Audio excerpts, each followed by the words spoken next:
Hey, what's going on, guys? Appreciate you being here. Real quick before we get into the podcast, make sure you subscribe and like the video.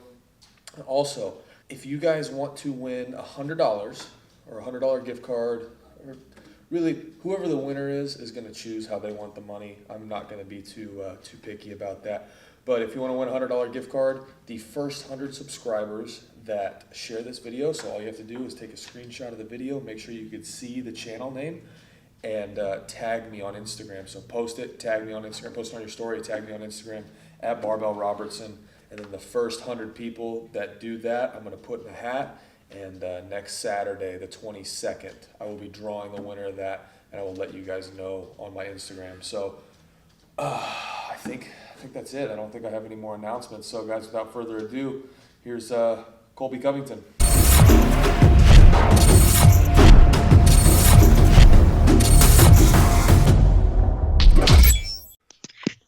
Christian, what's up, buddy? What's going on, brother?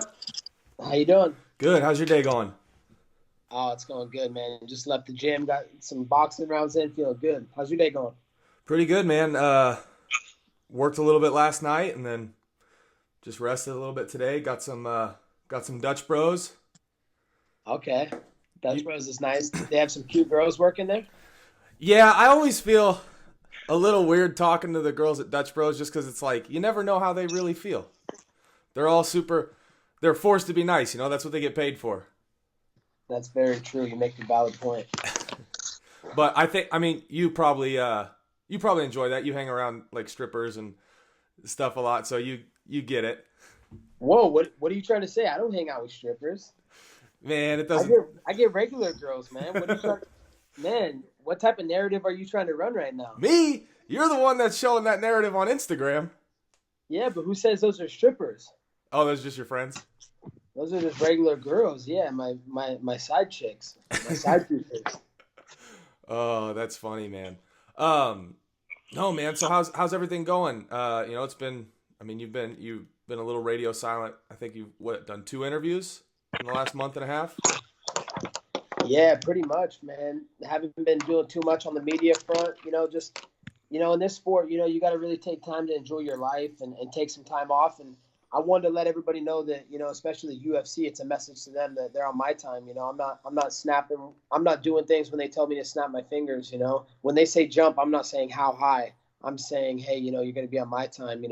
I'm the best in the world. I've earned this right to be in this position. So, I just took some time to myself. I was chilling in Oregon a little bit, actually, for like 2 weeks with my high school, Thurston High School. And it was really good to, get back and hang out with the kids, see them compete and see them put in the hard work day in, day out at the high school. And, that stuff inspires me. So I feel like, I'm a new man. I'm reinvented and I'm reinvigorated. And, I'm excited for what's ahead, and that's this summer and most likely getting a rematch.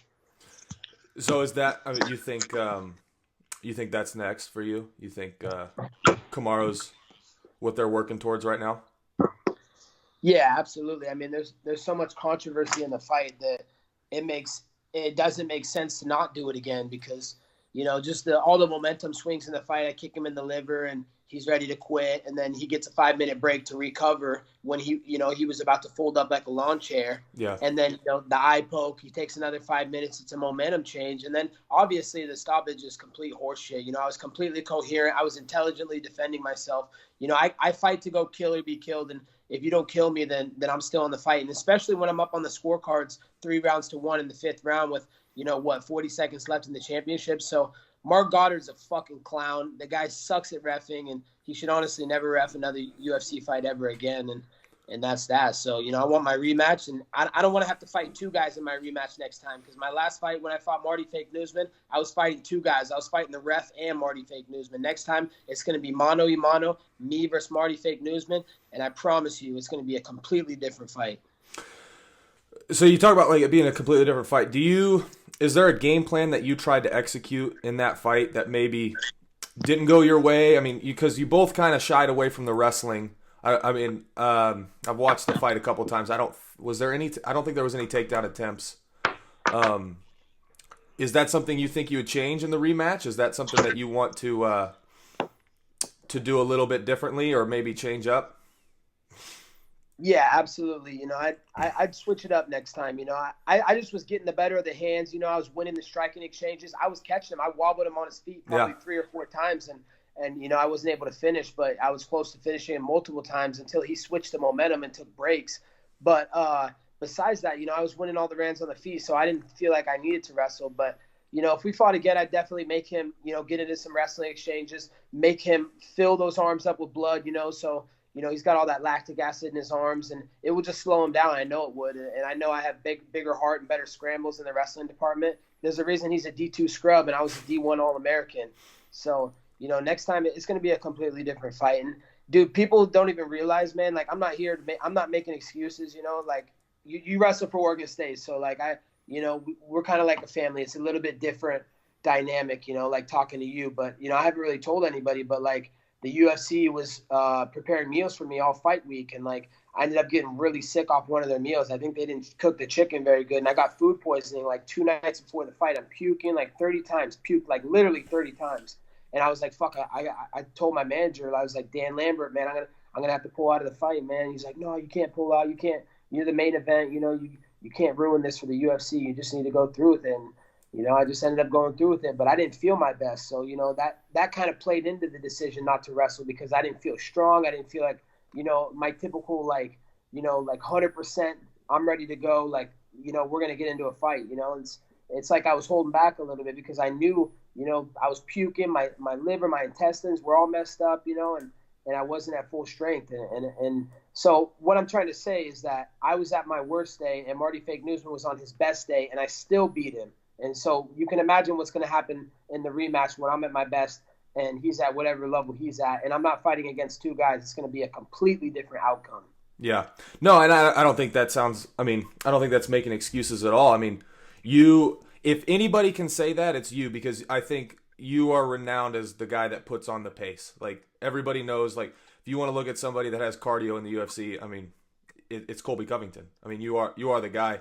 And wrestling is the most cardio detriment. Like, it takes the most out of you as far as cardio goes in a fight. And just like the times I've sparred and everything, like, wrestling's the hardest part, especially if somebody can stuff a takedown and you have to use all your energy, and then somebody just shuts it all down. That's the worst. That's the worst, man. And that's why a lot of MMA fighters, they don't want to train it because wrestling's just hard. Flat out wrestling is tough. It's very it takes a lot of repetitive motions to go up and down. It's just hard. You're getting up, you're using your back muscles, using your legs, it's just your whole body, and people don't want to do that. They want the easy way, and that's how it is in life too. They're looking for the easy way. They don't want to go through, wrestling grind like us. So, that's what separates us. But, I also got to thank my sponsor, Bang Energy, because, without Bang Energy, that's how I get my good cardio. That they call me the cardio king for a reason. That's because Bang Energy. Absolutely, man. Yeah, I don't know. Is this, you can tell me if this is a theme in your gym, but just the gyms I've been in, whatever day wrestling is, that's the least amount of people, and whatever day sparring is, that's the most amount of people. It used to be like that, but it's really changed in recent years. I think people really want to come to the wrestling class because they know they need to get better there. They know that they suck, and they know that they don't want to end up in a fist fight on their back, and they don't, and then they're helpless, then they can't do anything. And that's the worst thing I could ever imagine is being on your back in a fight. I don't know, because I've never been taken down and no one can take me down. So it's different for me. But for those guys, I can't imagine what it's like going through their head, man. Yeah, that's got to be not having that type of control. That's to walk into a fight knowing that at any moment you could be the one getting taken down and put on your back. I think that's got to eat at people. That's a scary thing. I know who it really eats at. It eats at Journeyman George Masvidal, aka Street Judas. He doesn't know how to wrestle, plain and simple. You can go look it up on YouTube. I used to ragdoll him in our apartment for like 2 hours straight, like just taking him down, like put it like pinching on his face and stuff. Like, do something. What are you gonna do? And mount, just like slapping him and shit, like treating him just like my complete bitch. So I can't imagine what that feels like. But for him, Journeyman, Street Judas, Journeyman George Masvidal, he's the BMF champion, but really it stands for for broken mediocre fighter. That's what BMF stands for. So What happened with that relationship? Like, why has that gone so? Because he came out here with you and wrestled with us a little bit and trained. What was that, like 3 or 4 years ago? And so how? I mean, how does that all work out?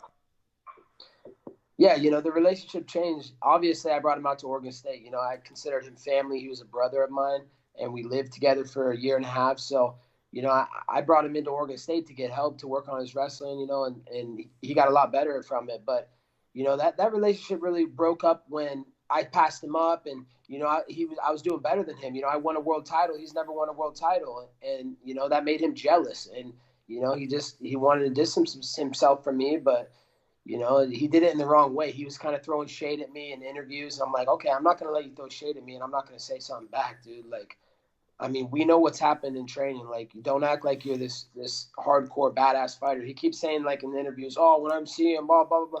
Oh, when you see me, what are you going to do, dude? You've never done anything to me before. What are you going to do now? You're going to intimidate me? I'm a pro fighter. I'm a world champion UFC fighter. What are you possibly going to do to me? Like, so – it's too bad, man. It sucks that it had to go that way, but it's a lesson for kids today because business is cutthroat, and everybody's trying for that top spot. They want the most amount of money in business, and they'll do whatever it takes to do. There's snakes in the grass, and once the grass gets trimmed, the snakes get their heads cut off, and that's what I'm going to do. So I'm going to cut the snake's head off in Journeyman George Masvidal.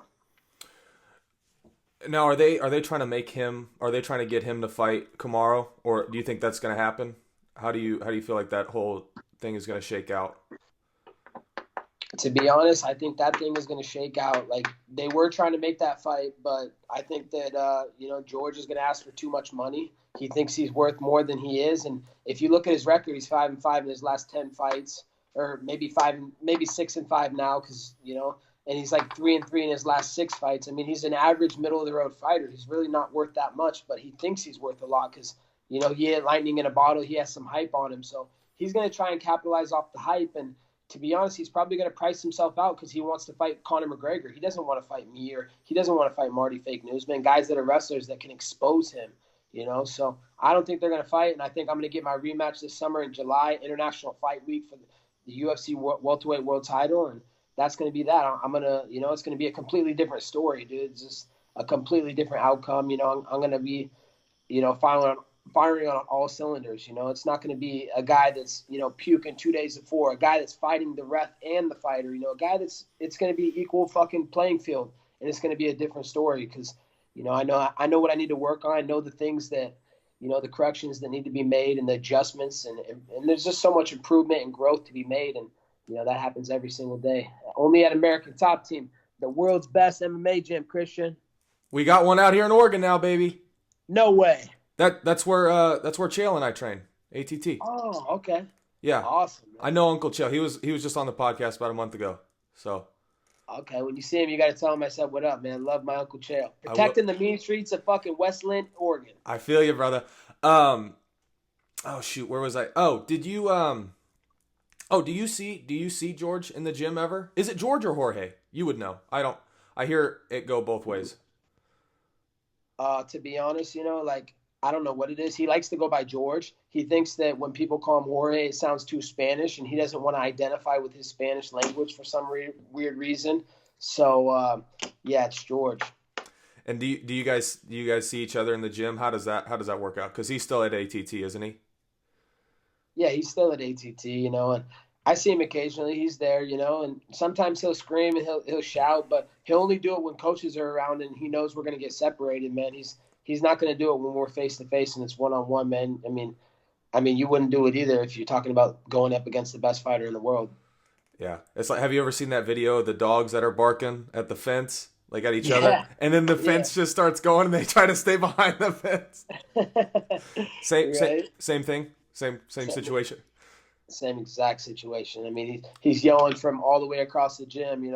If he wanted to yell, if he really wanted to do something, he would just do something. He would run up, and there'd be no questions.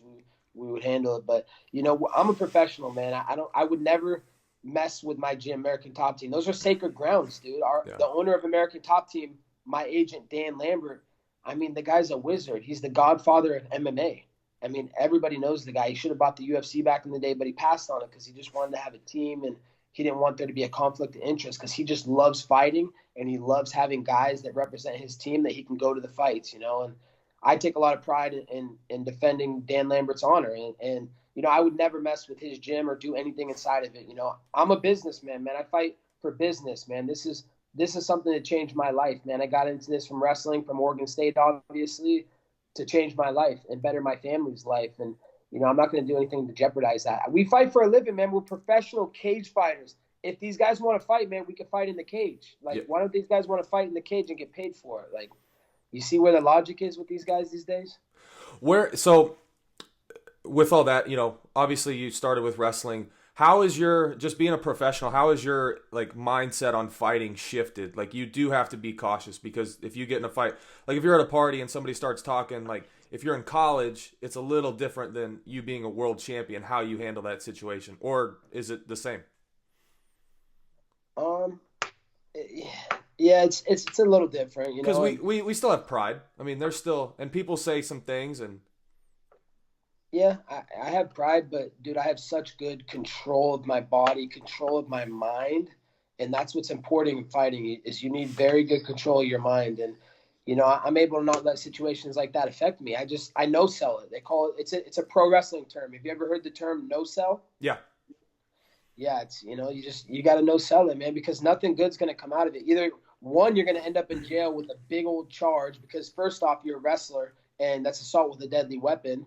And second off, it's like you're going to mess your whole entire career up and throw it down the drain for one night to because your pride and your ego. Man, I can let my ego go and I can just swallow, you know, the pill and walk away and be the bigger man. And that's what it's all about, is being the bigger man. So, you know, the thing with me is, you know, I'm not putting myself in situations like that where, you know, it's going to be it could be a fight type situation, you know, where we're drinking and guys are trying to get tough or this and that. I don't do those type of things, man. I live a pretty good lifestyle, and you know, I stay committed to the grind. And you know, places that I go are usually by invite only or VIP. So I'm not going anywhere unless people are taking care of me. yeah, for sure.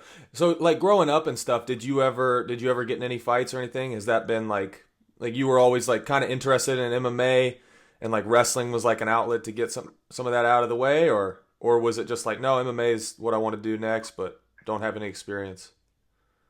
No, big time, dude. I was getting in fights in elementary school, and like they wanted to kick me out, and they were always calling my mom, and my mom's like, "You gotta stop fighting. I'm getting you into karate and wrestling. Just stop fighting." And dude, all the way through middle school, high school, at Thurston High School, man, I was getting in street fights. We right after school, the bell rings, we're literally jumping out of our seats in the classroom to run to the park to get in a street fight. And dude, people were hyping these fights up, man. It was so funny. I think they were even taking like side action, like who wants $5 on Kobe? Who wants $5 on Bryce? I was fighting this kid Bryce, and dude, it was so fun. I used to get in so many street fights, and then eventually, like my mom was just like, dude, you gotta stop fighting at the park, Kobe. You can make money fight as a professional. Just do it as a professional. Just leave it, be a professional, and handle your business in the cage.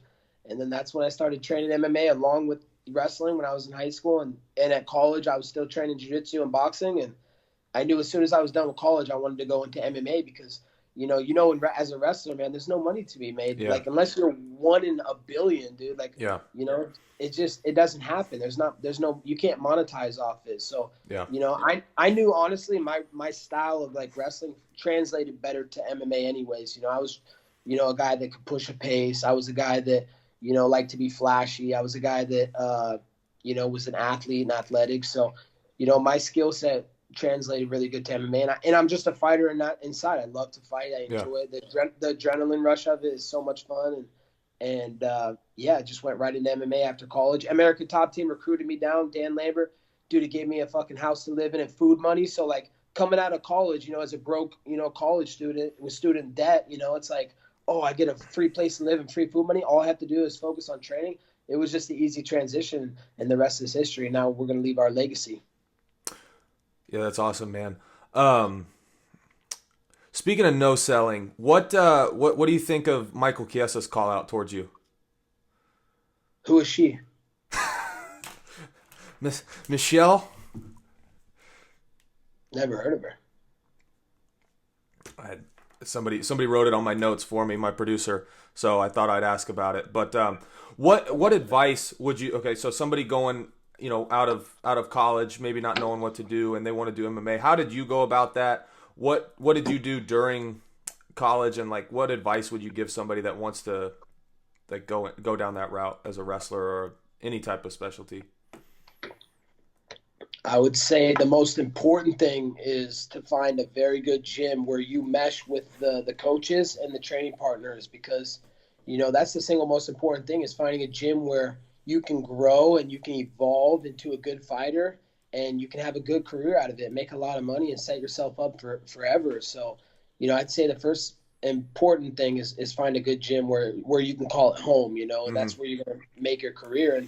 And that's, you're going to find out right away if you're a fighter and you're going to make it far or not, because when you start training with those guys over a certain course of time, you're going to see how you do. And, if you're just not hacking it, it's just maybe MMA is not for everybody, so not everybody has it in them to, push through the pain and all the hurt that goes on with MMA. So, and then obviously, but once you find a gym, you got to find an agent and a manager, someone who's going to get you the professional fights and build your record and resume. So the UFC or the Bellator or the whoever else will look at you and potentially take you as their fighter. So, find a good gym, find a good manager, and then obviously most important is never stop believing in yourself, man. Never lose faith, and who cares what anybody else thinks? The only thing that matters is that you go out and create your own destiny. Yeah, because I mean, obviously, like for me being in college, like people will ask, like, "Oh, what do you want to do with your degree?" And it's like, I don't want to do anything with that degree. I want to get a degree, like that's it. Yeah. And people push you to get a resume and stuff like that, and I have no problems with that. And I mean, I probably will set up a resume, but it just seems like it takes away from Plan A, And I don't know. I don't know what I mean. I feel like I'm willing to sleep in my car to pursue a dream. Is that the same? You feel like a fighter has to have that mindset if they want to be successful? They have to, man, and they have to endure those tough times. There was times where, I couldn't afford anything out of college for like 3-4 years, and I wasn't making any money fighting, because early on you make maybe $500 for your first pro fight, maybe $700 for your second pro fight. So, I was riding my bike and skateboards to the gym like a mile away in the rain, and but it didn't matter. I was going to find a way to get it done, and if you want something bad enough and that's your dream and you believe in your dreams and you never give up on your dreams, you work really hard for your dreams, man, you can accomplish your dreams, and nothing's going to stand in the way. Not even if you have to stay in your car. You still enjoy it? Do you enjoy MMA? Do you enjoy fighting? Is that the biggest reason you do it, is because you just like it? I think for me, it's really tough to explain what it is.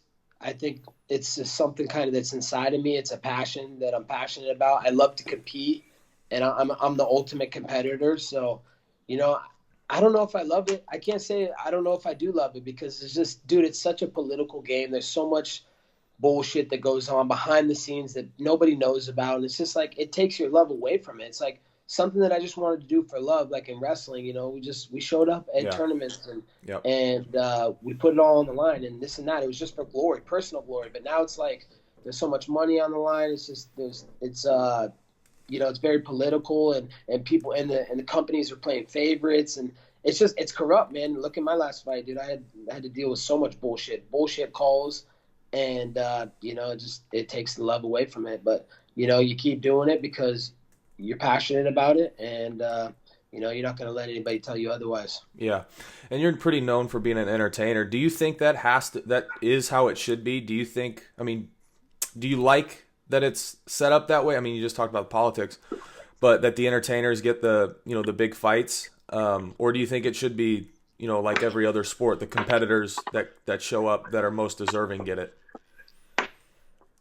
Yeah, see, the thing is that this isn't really a sport. This is a circus. This is I don't even know how to explain it. It's not a sport. If it was sport, they'd go by rankings. They would do this and that. If you win the AFC championship, you're going to the championship game. It's not like that in UFC. I won the interim championship, and they didn't let me fight for the defending championship. So they just do whatever they want as a business. And And what separates it and doesn't make a sport is there's no union and there's no act. We don't have like an Ali act where there's a split the revenue right down the middle. You got, the fighter and the promoter equal pay. It's not like that in the UFC. They're taking 90% of the money and they're leaving 10% for the fighters to fight for. And really that 10% for the guys up top that are making the money. So, the guys are fighting for that top paycheck and to be the top guy. And let's be honest, man, if you want to put on fights, exciting fights, and entertain people outside the cage and make people want to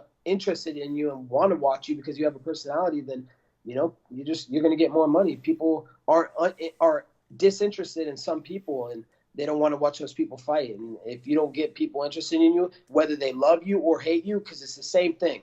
If they love you, they're tuning in to watch you because they want to see you win. If they hate you, they're tuning in because they want to see you lose. So either way, just get them to love you or hate you, make them have a reaction about you, and you're going to get paid the top dollar.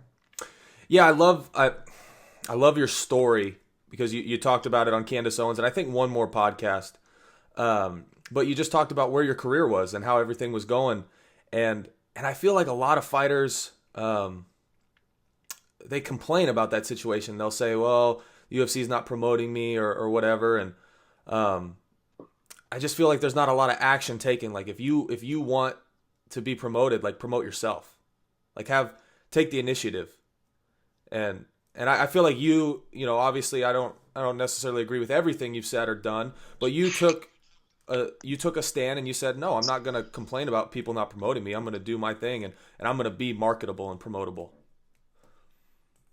Yeah, and the UFC, they tell you that you need to be a self promoter, and if you want that top carrot, then you need to go out there and earn it yourself. We're not going to give you anything, and people know that. But the thing is, with most fighters, they don't want to put it all on the line because they don't want to have to deal with the backlash. They don't want to put all the marbles in the middle in case they don't get all the marbles, then they're going to feel like an idiot. So I'm not afraid to put it all on the line. Most of these fighters are, and going back to yeah, there is some things that I know a lot of people don't agree with that I do, but that's we all have different opinions and we all believe different things. It doesn't make one better than the other and doesn't make one right or the other. But, a lot of things that I do are within truth and there's a lot of truth to it. And, I'm not out here making lies or doing things that are complete lies. There's always a realm of truth to everything I do. And, I just try and be real and be honest.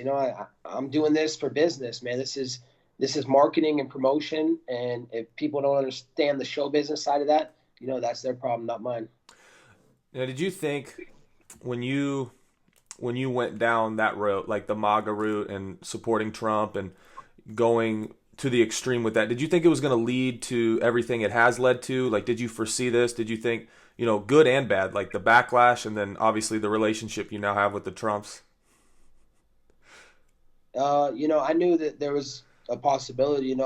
I've always supported them, and people have tried to make me be quiet about it and not talk about it. Don't bring politics into fighting. Even my mom would tell me, don't bring politics into fighting, this and that. I'm just like, you know what? I'm just going to stand up for what I believe in. Like, I don't care what people think of me. If they judge me for just because what I believe in and what I say and what I support, then that's messed up, dude. I'm not judging them for what they believe.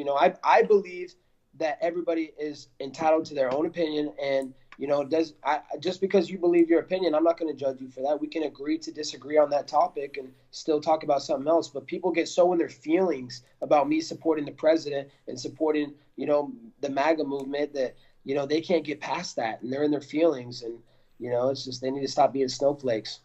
Isn't it so crazy how you can support one side, but you can't support the other without getting the backlash you do? And it's not because more people support it. It's just because the few people that do are they're just so willing and able to give that backlash. And I feel like it's super hypocritical because anytime you say that, you say, oh, you can't do this or that, it's like you're completely, or you should agree with me. It's like, but you're blatantly disagreeing with me. It gets annoying, and especially, out here in Oregon, it's the worst state possible for that. I know. That's why I'm probably going to come back and run for, senator or something over there. I'm going to represent Oregon, in the political level. And we need to drain, the swamp needs to be drained. It's like, I'm going to be real and I'm going to be honest and I'm not going to be hypocritical like those people. Yeah, they can have their opinion. They can agree on something, but, I also am going to have my stance and, I'm going to hold true to it, look at everything that's being done. Look at the facts, and if you can't face the facts, and you want to blatantly, just try and make up lies, like that's what the fake news is for. And I'm here to stop that. Yeah, and obviously you're very outspoken about it, but in your personal life, do you get in any conversations like this that are, not as heated, or, maybe there's a lot of rational thought going on with people on the other side? It's to be honest, no. It's because it's tough. People Yeah. really they really hold their stance on that position, and it's just sad that, like, if someone was wearing a hat that was supported, the Democrats, I'm not gonna like go slap that hat off and be like, oh, you're a piece of shit. Yeah.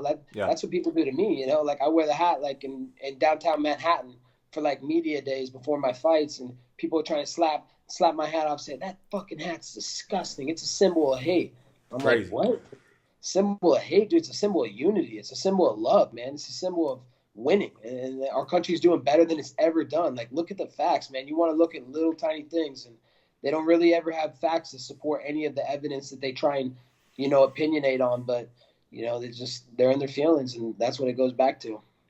Yeah. No, it is. I mean, people have done that here. I had a teammate, I think last year or 2 years ago, that would wear it around campus, and he was a Mexican guy, so like a guy that you would not like would normally, a lot of people from Mexico do not align with Trump, and people would come up, slap the hat off of him, and say stuff like that, and I feel like if it happened on the other side, there would just be such an uprise. It wouldn't happen. It's almost like the law, like people can be above the law at some degree.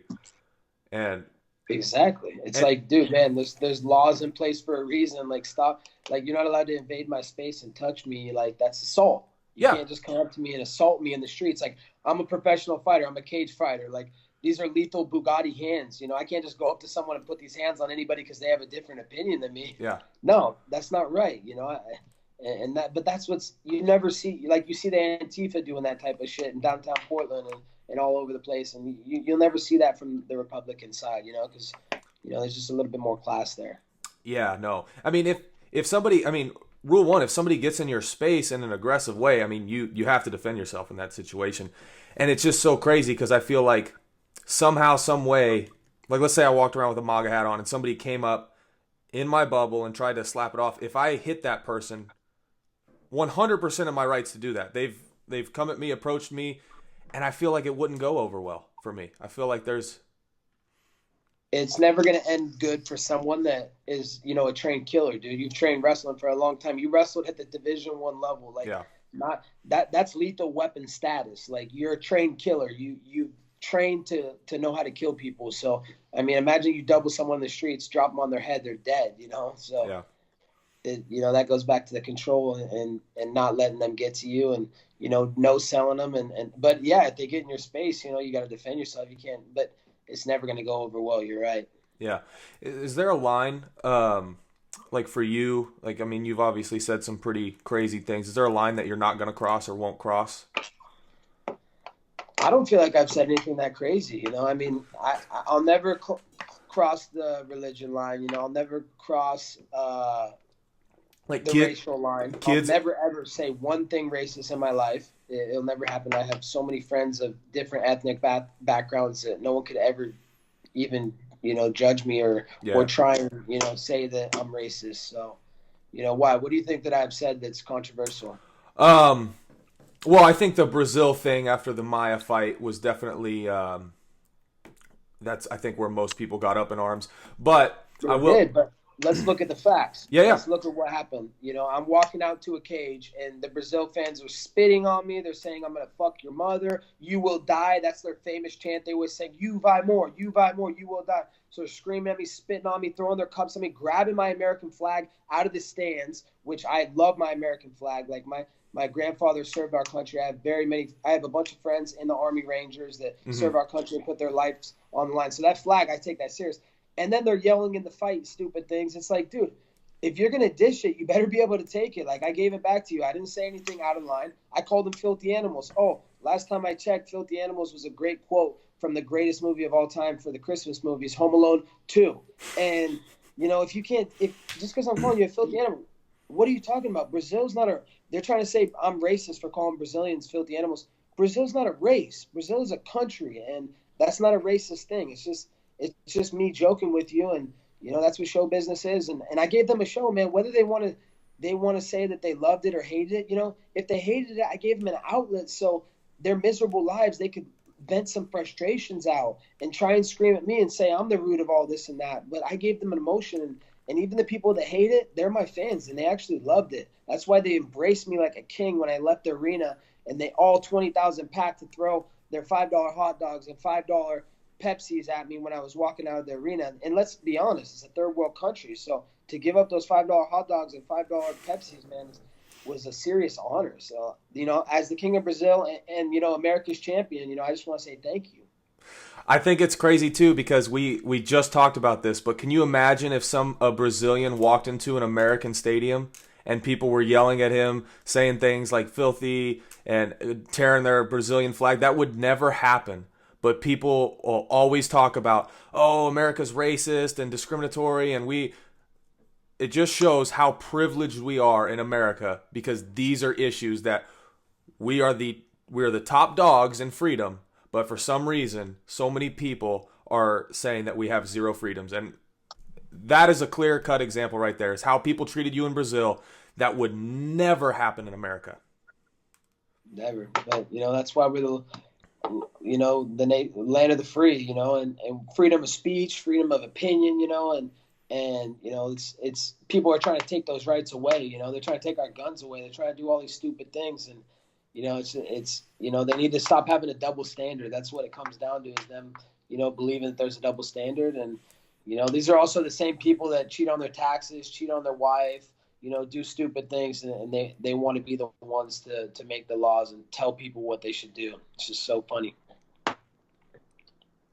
Yeah, absolutely. I also wanted to ask too, because I know for me this helps a lot, but does pissing people off make you feel better about a fight? Like, do you feel more confident when this guy's he's angry? Because I've had wrestling practices with people and I've wrestled with guys and I'm like, you know what?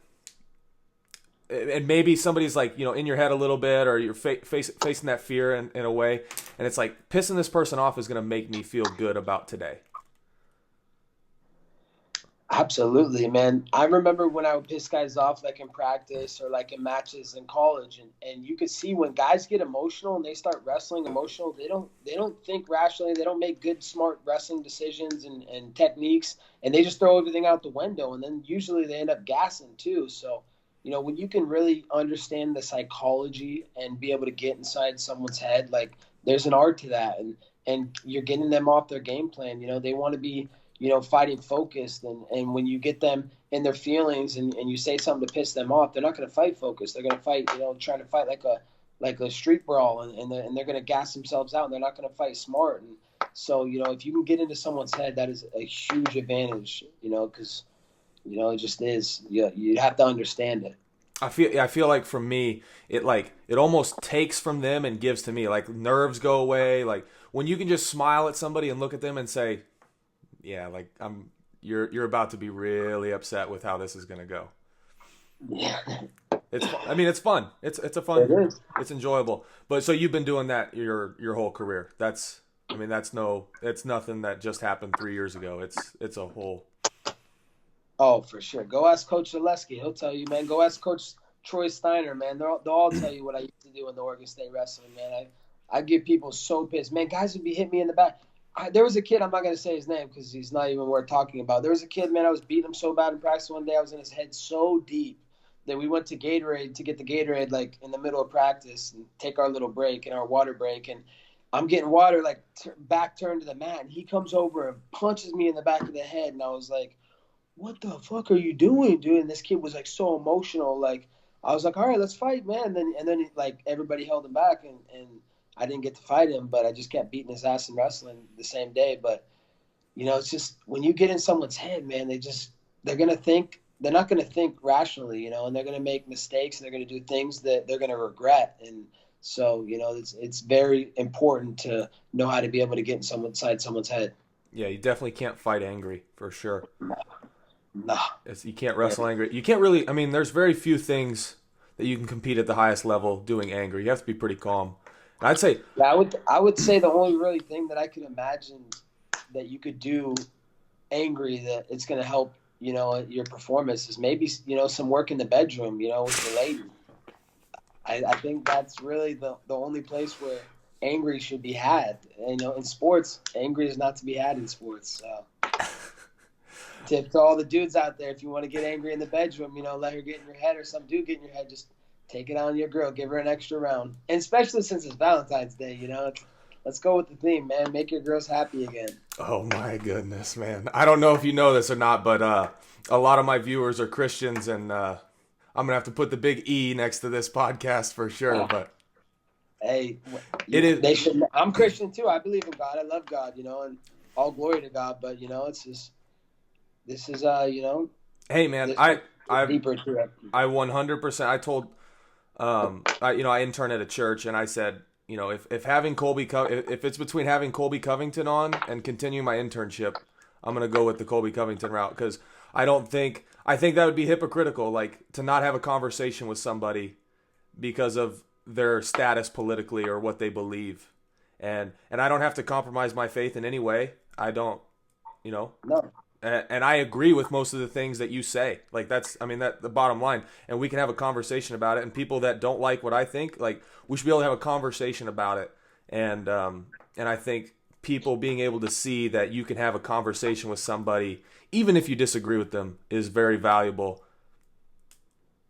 absolutely. We could have a civil conversation, and you could disagree with me on some things, and that would be okay. I would be okay with that. I'm not going to try and change your stance on that. And you're never going to hear me ever try and change your stance on any type of, conversation that we ever have, whether we were on a podcast or not. So, I agree and believe that everybody should think freely with their own minds and go about their lives how they want. That, it's your life to live. We only get one life. So, but, going back to, how I'm saying, and maybe some Christian viewers might get mad, but they got to understand that you put a UFC fighter on the podcast, and let's talk about what I do for a living. I get locked inside of the steel cage in my underwear, and I go in there to put the other guy in the hospital. That's the objective of the game.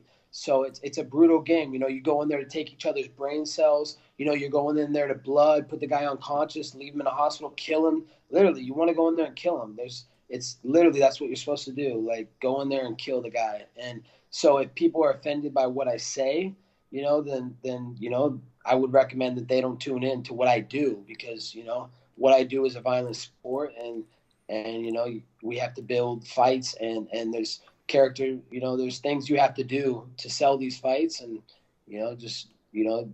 UFC is it's not for everybody. So to all the Christian viewers out there, all glory to God, but, fighting in the UFC is not for everybody, and no disrespect or harm meant. Yeah, no, I've attested that point too, because I get asked the question a lot, like how do you rationalize being a Christian and wanting to get in the cage? And it's like, well, if you're gonna ask that question, you got to ask a lot more. Like, how do you rationalize being a Christian and getting on a football field and running at somebody full speed? Like, how do you rationalize even wrestling? Like, there's a lot of things you got to rationalize, and I think a lot of people don't think of it that way. But yeah, I'm never gonna shy away from conversation.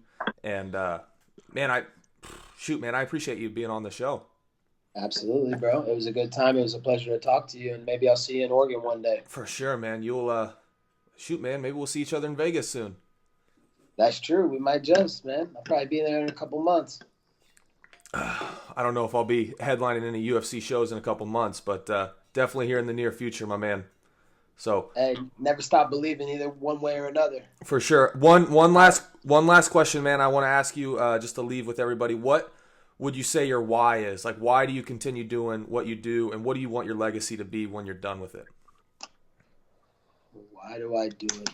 I think I do it the most for me, and that's what it should be all about, is to leave my own legacy. And, long after I'm done competing and off this earth, that people can remember me in one way or another, whether it's something hateful or loveful.